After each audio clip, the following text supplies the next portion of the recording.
বিনোদন আর মনোরঞ্জনের জন্যই বানানো, কাউকে ছোট করার জন্য নয়। তো ভিডিওটাকে কেউ সিরিয়াস ভাবে নিও না। ধন্যবাদ।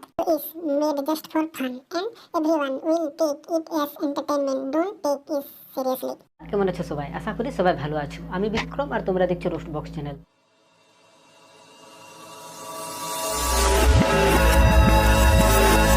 তো চলো নিজের ইন্ট্রোডাকশন বাদ দিয়ে ভিডিওর দিকে এগোনো যাক। আজকে আমি কথা বলবো নাগিন সিরিয়ালকে নিয়ে, যেটার প্রডিউসার একতা কাপুর আর তার স্ক্রিপ্ট রাইটার এই সিরিয়ালকে নিয়ে এত হেগেছে না তুমি ভাবতেও পারবে না। বলেন কি? তো চলো আর ফালতু না বকে একতা কাপুরের এই নাগিন 6 কে নিয়ে আজকে আমরা খেলবো। আসো খেলবো, খেলা হবে, খেলা হবে। এই সিরিয়ালটা দেখার পর তোমার মনে একটাই কথা আসবে, আর সেটা হলো তো টट्टी है। তো যাই হোক, পয়েন্টে আসা যাক। নাগিন 6 আমাদেরকে 2022 থেকে 2019-এ নিয়ে যায়, যখন করোনার এই মহামারী দেশ বিদেশে ছড়ায়নি। আরে তো এই সিরিয়ালের মূল উদ্দেশ্য হলো কখন, কেন এবং কারা এই মহামারী ছড়ালো, আর কেই বা আমাদেরকে এই মহামারী থেকে বাঁচালো এবং কোভিড ভ্যাকসিন আবিষ্কার করলো সেটাকে নিয়ে। ও আচ্ছা। 2019 সালে সব কিছু অনেক ভালোভাবে চলছিল, কিন্তু 2020 সালে সবগুলোই পাল্টে যায়। আর এই সবের আভাস ইনি প্রথম পেয়েছিলেন। কেন? কেন আবার কি? ইনি তো হলেন পৃথিবীর মহাবিজ্ঞানী, যিনি বোর্ডে অঙ্ক কষে জানতে পেরেছিলেন যে 2020 সালেই মহামারী আসতে চলেছে। क्या हो सकता है 2020? क्या ये साल 2020 की बात है? আর তার এই অঙ্কের উত্তর সহায়িকা বইয়ে দেখে সে নিশ্চিন্ত হয়ে যায় যে 2020 সালে মহামারী আসতে চলেছে, যেটা সমস্ত পৃথিবীকে গ্রাস করে নেবে। ফ্যান্টাস্টিক। ক্ষমতা থাকলে আমি তোমাকে এক্ষুনি গোল্ড মেডেলটা দিয়ে দিতাম। তো এখন তোমরা কি ভাবছো যে এই বিজ্ঞানী দুনিয়ার সমস্ত নামি দামি বিজ্ঞানীদেরকে নিয়ে মিটিং এ বসবে? হ্যাঁ। আজ্ঞে না, এই সমস্ত দুনিয়ার আঘরি, পণ্ডিত আর ফকিরদেরকে নিয়ে মিটিং এ বসে। যেহেতু এরা বিজ্ঞানে বিশ্বাস করে না, তাই বিজ্ঞানের মুখে লাথি মেরে সেখান থেকে এরা পালিয়ে যায়। ওদিকে চায়নার লোকগুলো নীল জল ঢেলে নদীর জলকে দূষিত করে। সেই জলে চান করে যখন লোকের মধ্যে চুলকানি শুরু হয়, তখন পালিয়ে যাওয়া পণ্ডিতগুলো আবার সেই বিজ্ঞানীর কাছে ফিরে চলে আসে। आप सही थे। हमला हो गया है। देश को कौन बचाएगा? আরো তোমাদের কি মনে হয় যে এই বিজ্ঞানী কি উপায় বার করতে পারেন? কোনো ভ্যাকসিন আবিষ্কার করবে? হ্যাঁ। আজ্ঞে না, ভ্যাকসিন আবিষ্কার করা ছোট্ট মোটো বিজ্ঞানীদের কাজ। এই বিজ্ঞানী অন্য লেভেলের, তাই সে ভ্যাকসিন আবিষ্কার না করে নাগিন দিদিকে ডাকতে যায়। মানে এটা কোনো কথা? ইয়েস, ভ্যাকসিন দিয়ে বাল হবে, আমাদেরকে এই মহামারীর হাত থেকে বাঁচাবে। नागिन, नागिन, नागिन। आना होगा उसे।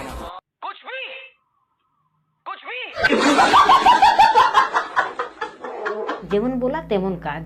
কিছু সাপ ধরা লোকদেরকে নিয়ে বিজ্ঞানী নাগিন দিদিকে ডাকতে যায়, আর হঠাৎ করে সেক্সি নাগিন এন্ট্রি নেয়। আর নাগিন দিদির এরকম ভয়ঙ্কর এন্ট্রি জীবনেও দেখোনি। মানে নাগিনকে জলেও দেখেছি, আবার ডাঙ্গাতেও দেখেছি, কিন্তু নাগিন সিরিয়াল দেখার পর আমি জানতে পারলাম যে নাগিনরা হাওয়াতেও উড়তে পারে। তো যাই হোক, নাগিন দিদি নীল লাইট জেলে এন্ট্রি নেয় এবং সঙ্গে অ্যাসিস্ট্যান্টকেও নিয়ে আসে। वाह क्या सीन है, वाह क्या सीन है। এই সিরিয়ালে নাগিন দিদির কাজ হলো কারা চায়নার লোকগুলোকে দেশের মধ্যে ঢুকে এসব করতে দিচ্ছে, তাদেরকে খুঁজে মেরে ফেলার।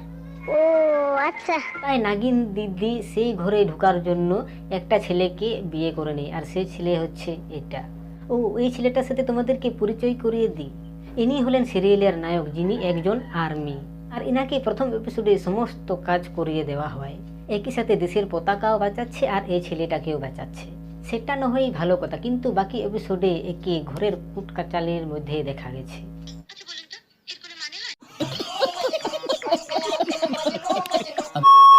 সো তোমাদের মনে একটা প্রশ্ন জাগতেই পারে যে নাগিন দিদি বিনা দেখে দেশ দ্রোহীদেরকে মারবে কি করে?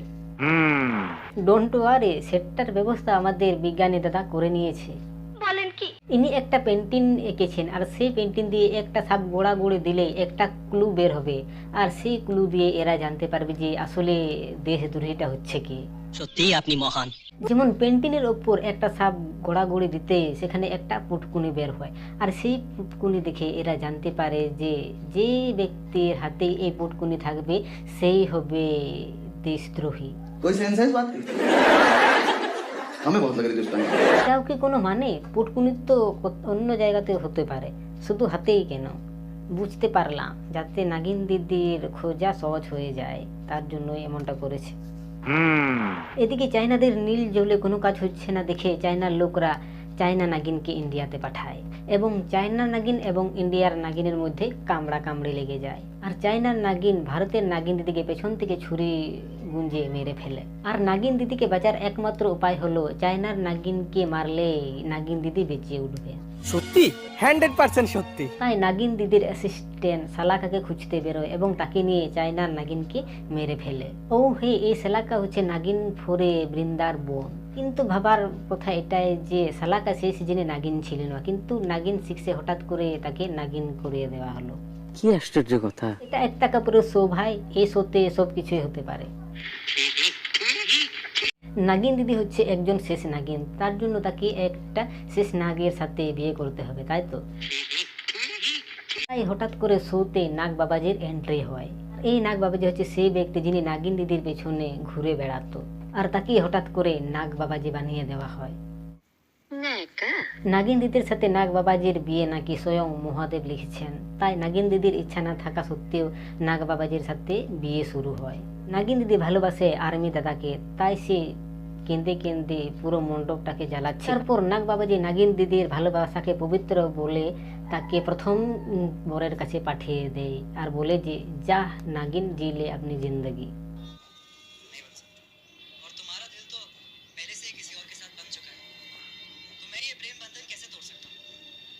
কি মোহব্বত, আহারে।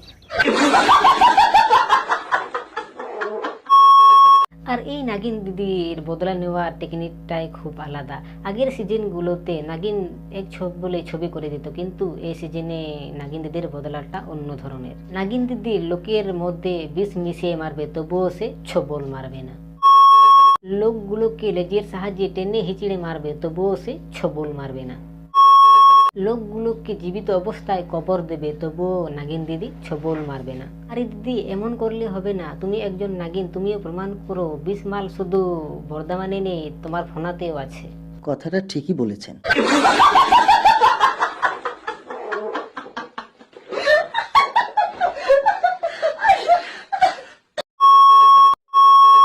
তো যাই হোক, আজকের ভিডিওটা এই পর্যন্ত। ভিডিওটাকে কেউ সিরিয়াস ভাবে নিয়ে, এটা শুধু তোমাদের বিনোদন আর মনোরঞ্জনের জন্য বানানো হয়েছে। সো ভিডিওটাকে বেশি বেশি করে লাইক করবেন, আর চ্যানেল নতুন থাকলে চ্যানেলটিকে সাবস্ক্রাইব করে নোটিফিকেশন অন করে দেবেন নতুন ভিডিও সবার আগে পেতে। তো দেখা হচ্ছে অন্য কোনো ভিডিওতে, ততক্ষণের জন্য বাই।